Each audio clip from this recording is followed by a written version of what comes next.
अब देखो हम कॉम्प्लेक्स नंबर अगर हमें गिवन है, जैसे ये हमारे पास z is equal to a plus iota b है, तो इसमें जो एक है रियल पार्ट क्या है और इमेजिनरी पार्ट क्या है। तो सबसे पहले तो मैं बता दूं आपको, ये जो a है ये क्या है, एक रियल पार्ट है। a जो है वो क्या है, रियल पार्ट है।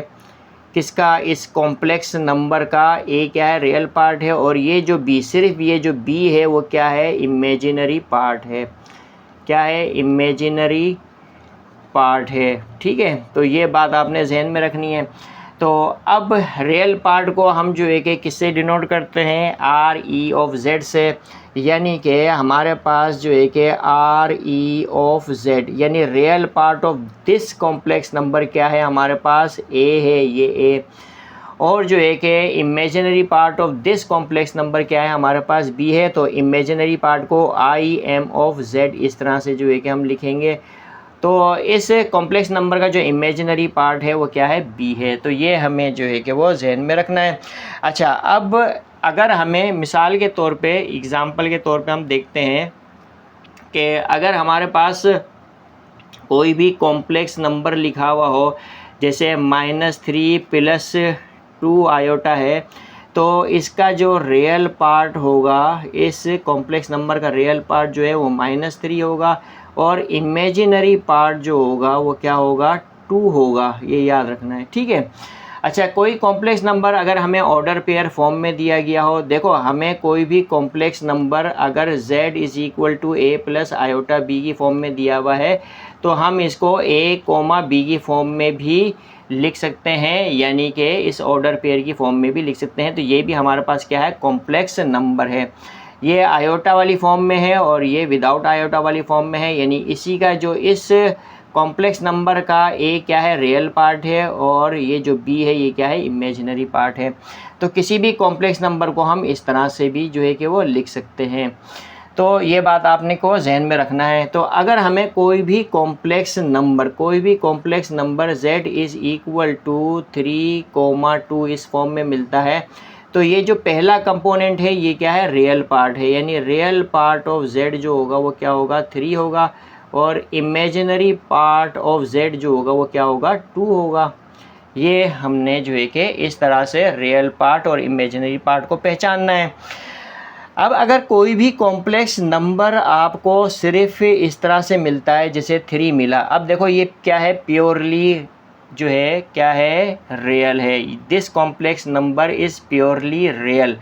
तो इसका इमेजिनरी पार्ट तो जो है वो नज़र ही नहीं आ रहा। तो अगर कोई भी कॉम्प्लेक्स नंबर प्योरली रियल है तो हम क्या इस बात को ऐसे लिख सकते हैं, 0 आयोटा लिख सकते हैं। तो अब यहाँ पर हम देख सकते हैं कि ये जो इसका रियल पार्ट है, real part of this complex number क्या है, वो 3 है, और imaginary part of this complex number जो होगा वो क्या होगा, 0 होगा। इस तरह से आपको जो है कि वो रियल पार्ट और इमेजिनरी पार्ट को पहचानना है। अगर कोई कॉम्प्लेक्स नंबर आपको इस तरह से दिया गया है, -3 आयोटा दिया गया है, तो यहाँ पर हम इस कॉम्प्लेक्स नंबर को देख सकते हैं और पहचान सकते हैं कि ये कॉम्प्लेक्स नंबर क्या है। ये कॉम्प्लेक्स नंबर प्योरली इमेजिनरी है, तो इसका रियल पार्ट जो है कि वो 0 के इक्वल होगा। कोई भी कॉम्प्लेक्स नंबर अगर आप देखो और वो कॉम्प्लेक्स नंबर प्योरली रियल है, तो उसका इमेजिनरी पार्ट 0 होगा।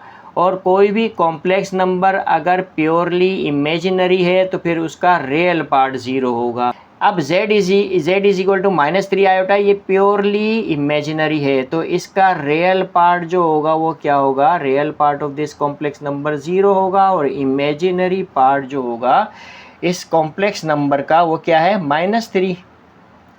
-3 आयोटा नहीं लिख देना, सिर्फ -3 होगा, ठीक है। किसी भी कॉम्प्लेक्स नंबर का अगर हमें रियल पार्ट मालूम करना हो और इमेजिनरी पार्ट मालूम करना हो, तो ज़रूरी है कि वो complex number a plus iota b वाली फॉर्म में लिखा हुआ हो। अगर a प्लस आयोटा b वाली फॉर्म में नहीं लिखा हुआ तो a प्लस आयोटा b वाली फॉर्म में पहले उसको लिखो, फिर उसके बाद जो है कि आप बताओ उसका रियल पार्ट और इमेजिनरी पार्ट क्या है। जैसे मिसाल के तौर पे मैं एक कॉम्प्लेक्स नंबर लेता हूँ, z is equal to 3 + 2 iota upon 4, ये मैंने एक कॉम्प्लेक्स नंबर ले लिया। अच्छा, अब क्या ये complex number a plus iota b वाली फॉर्म में लिखा हुआ है? अगर लिखा हुआ है तो आप मुझे यहाँ बताओ कि a किसके इक्वल है, यानी कि ये जो a है यहाँ पर किसके इक्वल है और ये जो b है वो किसके इक्वल है।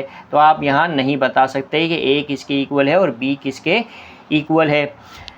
तो लिहाजा ये जो है कि a प्लस आयोटा बी वाली फॉर्म में नहीं है तो किस तरह से लिखेंगे हम इसको? इस तरह से भी लिख सकते हैं। आप जो है कि इसको स्प्लिट कर दें इस तरह से, इस फ्रैक्शन को, यानी कि 2 सिंपल फ्रैक्शन में स्प्लिट कर सकते हैं हम इसको। 3/4 लिख सकते हैं और प्लस 2/4 आयोटा, इस तरह से लिखेंगे। अब जो है हम इसको इस तरह से भी लिख सकते हैं, z is equal to 3/4 plus 2 1 ज़ा 2, 2 2 ज़ा 4, यानी 1/2 आयोटा। तो यहाँ पर जो है कि हम बता सकते हैं कि अब ये जो है complex number a plus iota b वाली फॉर्म में है। देखो 3/4 क्या है? a है और 1/2 क्या है? b है यहाँ पर। तो अब ये a प्लस आयोटा b वाली फॉर्म में आ गया। अब इसका रियल पार्ट और इमेजिनरी पार्ट जो है कि हम बता सकते हैं, यानी रियल पार्ट ऑफ z जो है वो क्या होगा? 3/4 और इमेजिनरी पार्ट जो है कि वो z का क्या होगा? 1/2। तो इस तरह से जो है कि कोई भी कॉम्प्लेक्स नंबर हमें मिले तो हमें पहले देखना है कि क्या वो complex number a plus iota b की फॉर्म में है। अगर a प्लस आयोटा b की फॉर्म में है तो हम जो है कि रियल पार्ट और इमेजिनरी पार्ट उसका बता सकते हैं, और अगर a प्लस आयोटा b वाली फॉर्म में नहीं है तो पहले लेकर आएंगे फिर हम बताएंगे, ठीक है। तो इस तरह से हमने जो है कि रियल पार्ट और इमेजिनरी पार्ट को आइडेंटिफाई करना है। अब हम यहाँ कॉन्जुगेट ऑफ कॉम्प्लेक्स नंबर्स देखेंगे। कॉम्प्लेक्स नंबर का कॉन्जुगेट क्या होता है? देखो हमें पता है कि हमारे पास जो कॉम्प्लेक्स नंबर होता है वो a प्लस आयोटा b, ये हमारे पास एक कॉम्प्लेक्स नंबर है। अब इस कॉम्प्लेक्स नंबर का कॉन्जुगेट बहुत सिंपल होता है। आप जो है कि z के ऊपर बार लगा दें और ये जो इमेजिनरी पार्ट, अब देखो हम रियल पार्ट और इमेजिनरी पार्ट अच्छी तरह समझ चुके हैं। इस कॉम्प्लेक्स नंबर का रियल पार्ट a है और इमेजिनरी पार्ट क्या है? b है, और b के साथ जो साइन है वो क्या है? प्लस की साइन है। तो याद रखना इमेजिनरी, बार बार आपको यही बात जो है कि वो बताई जाएगी कि इमेजिनरी पार्ट के साथ जो साइन होती है उसे चेंज करना है। रियल पार्ट के साथ जो भी साइन होगी उसको वैसे ही रहने देना है। रियल पार्ट की साइन चेंज नहीं करना। साइन जो चेंज होगी वो इमेजिनरी पार्ट की चेंज होगी, ठीक है। और रियल पार्ट क्या होता है, इमेजिनरी पार्ट क्या होता है, ये हम अच्छी तरह से पढ़ चुके हैं। तो देखो अब हमारे पास z कॉन्जुगेट, z हमारे पास जो है a प्लस आयोटा b है, तो z कॉन्जुगेट क्या है? a माइनस आयोटा b होगा, ठीक है। तो ये बात आपने जहन में रखनी है। अब यहाँ पर एग्जांपल के तौर पे जो है कि हम कुछ कॉम्प्लेक्स नंबर ले लेते हैं। मैं आपको सारी बातें बता रहा हूँ ताकि जो है कि जब क्वेश्चन करते हैं तो वहाँ पे हमें टेंशन ना हो। देखो अगर हमें कोई भी कॉम्प्लेक्स नंबर -3 -2 आयोटा दिया गया है तो अब यहाँ पर इस कॉम्प्लेक्स नंबर का कॉन्जुगेट क्या होगा? तो z के ऊपर आपने ऐसी बार लगानी है। अब देखो इसका इमेजिनरी पार्ट क्या है? 2 है, 2 के साथ साइन क्या है? माइनस है, ठीक है। तो ये साइन जो है चेंज हो जाएगी। तो अब रियल पार्ट की जो साइन है वैसी की वैसी ही रहेगी, ठीक है, वो चेंज नहीं होगी। जो चेंज होगी वो इमेजिनरी पार्ट की साइन चेंज होगी। माइनस की है तो प्लस की, और प्लस की होगी तो माइनस की हो जाएगी। तो ये बात आपने जहन में रखनी है। अगर यहाँ पर आपके पास कोई एक कॉम्प्लेक्स नंबर इस तरह का दिया हुआ है, जैसे 3 प्लस 5 आयोटा दिया है, तो इसका जो कॉन्जुगेट होगा वो क्या होगा? 3 माइनस 5 आयोटा। तो इमेजिनरी पार्ट की साइन क्या होगी? वो चेंज होगी। यहाँ पर हम देखते हैं कि अगर हमारे पास z is equal to 3 iota दिया गया है तो अब हम क्या करें? किसकी साइन चेंज करें? देखो बस यहाँ पर रियल पार्ट तो है ही नहीं, रियल पार्ट तो 0 के इक्वल है। अब ये जो हमारे पास कॉम्प्लेक्स नंबर है ये प्योरली इमेजिनरी है, और हमें पता है कि इमेजिनरी पार्ट की साइन ही चेंज होगी।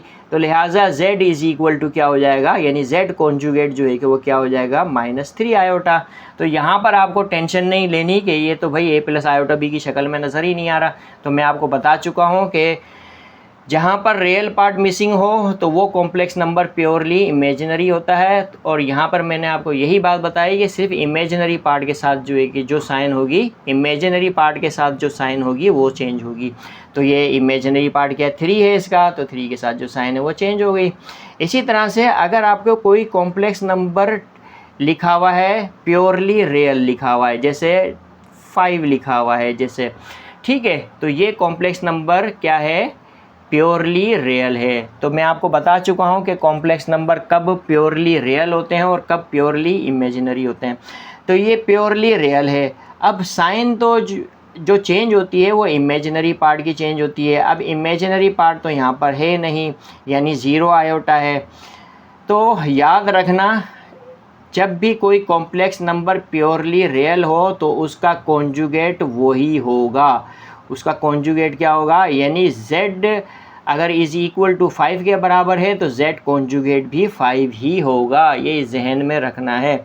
ऐसा ना हो कि इसको आप ज़बरदस्ती -5 कर दो, ठीक है। तो ये सारी बातें जो है कि हमने समझनी है। तो मैंने ये आपको कॉन्जुगेट बता दिया कि किसी भी कॉम्प्लेक्स नंबर का कॉन्जुगेट हम इस तरह से फाइंड करते हैं। एक और चीज़ भी जहन में रख लो कि यहाँ पे अगर कोई भी कॉम्प्लेक्स नंबर सिर्फ ये आयोटा दिया गया है, क्या दिया गया है, यहाँ पे आयोटा दिया गया है, तो अब यहाँ पर हम देखते हैं कि इसका जो कॉन्जुगेट होगा वो क्या होगा। अब देखो ये भी क्या है, हमारे पास प्योरली इमेजिनरी है क्योंकि इसका रियल पार्ट नहीं है, यहाँ पर रियल पार्ट तो 0 है इसका। अब ये क्या है, प्योरली इमेजिनरी है, तो इमेजिनरी पार्ट की साइन चेंज होती है। अब आयोटा लिखूं अगर या 1 इंटू आयोटा लिखूं तो एक ही बात है। तो आयोटा जो है यानी इसका जो रियल पार्ट है, यानी इसका जो इमेजिनरी पार्ट है, सॉरी, इसका जो इमेजिनरी पार्ट है वो क्या है, 1 है। तो 1 के साथ जो साइन होगी, यानी ये प्लस की है, तो ये क्या हो जाएगी, माइनस का आयोटा हो जाएगा इसका कॉन्जुगेट, ठीक है। तो ये हमें इस तरह से जहन में रखना है कि किस तरह से जो है कि किसी कॉम्प्लेक्स नंबर का कॉन्जुगेट, यानी डिफरेंट टाइप्स के आपको कॉम्प्लेक्स नंबर मिलेंगे तो उसका कॉन्जुगेट जो है कि किस तरह से मालूम करना है, ये सारी बातें मैंने आपको बता दी हैं। इसी तरह से कब दो कॉम्प्लेक्स नंबर जो है कि वो इक्वल होते हैं। देखो अगर हमारे पास एक कॉम्प्लेक्स नंबर है, अब दो कॉम्प्लेक्स नंबर हैं, तो एक कॉम्प्लेक्स नंबर को मैं Z1 कह देता हूँ। Z1 है हमारे पास A प्लस आयोटा B। इसी तरह से एक और कॉम्प्लेक्स नंबर है Z2, और Z2 जो है वो हमारे पास बराबर है C प्लस आयोटा D। तो दो कॉम्प्लेक्स नंबर हैं, एक complex number A plus iota B और Z2 जो है C प्लस आयोटा D के बराबर है। अब मैं कहता हूँ कि अगर Z1 is equal to Z2 के है, यानी ये दोनों कॉम्प्लेक्स नंबर एक दूसरे के इक्वल हैं, जैसे A plus iota B is equal to Z2 क्या है हमारे पास, C प्लस आयोटा D के बराबर है। अब मैं कहता हूँ कि ये दोनों कॉम्प्लेक्स नंबर एक दूसरे के इक्वल हैं, तो ये दोनों कॉम्प्लेक्स नंबर सिर्फ़ और सिर्फ एक दूसरे के उस वक्त इक्वल होंगे जब इस कॉम्प्लेक्स नंबर का रियल पार्ट इस कॉम्प्लेक्स नंबर के रियल पार्ट के इक्वल होगा, यानी A C के बराबर होगा। और इस कॉम्प्लेक्स नंबर का इमेजिनरी पार्ट क्या है, B। इस कॉम्प्लेक्स नंबर का इमेजिनरी पार्ट क्या है, D। तो इमेजिनरी पार्ट के इक्वल होगा and B is equal to D के बराबर होगा। तब हम कह सकते हैं कि ये दोनों कॉम्प्लेक्स नंबर एक दूसरे के इक्वल हैं।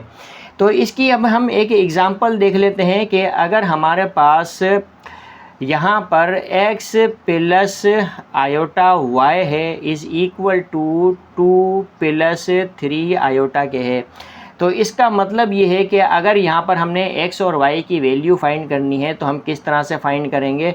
हम देखेंगे कि जो रियल पार्ट है वो रियल पार्ट के इक्वल होगा और इमेजिनरी पार्ट के इक्वल होगा, यानी x इज़ इक्वल टू 2 के बराबर है एंड y जो है वो किसके बराबर है, 3 के बराबर है। इमेजिनरी पार्ट को इमेजिनरी पार्ट के इक्वल कर दो, रियल पार्ट को रियल पार्ट के इक्वल कर दो। तो इस तरह से हमने दो कॉम्प्लेक्स नंबर की इक्वलिटी को समझा।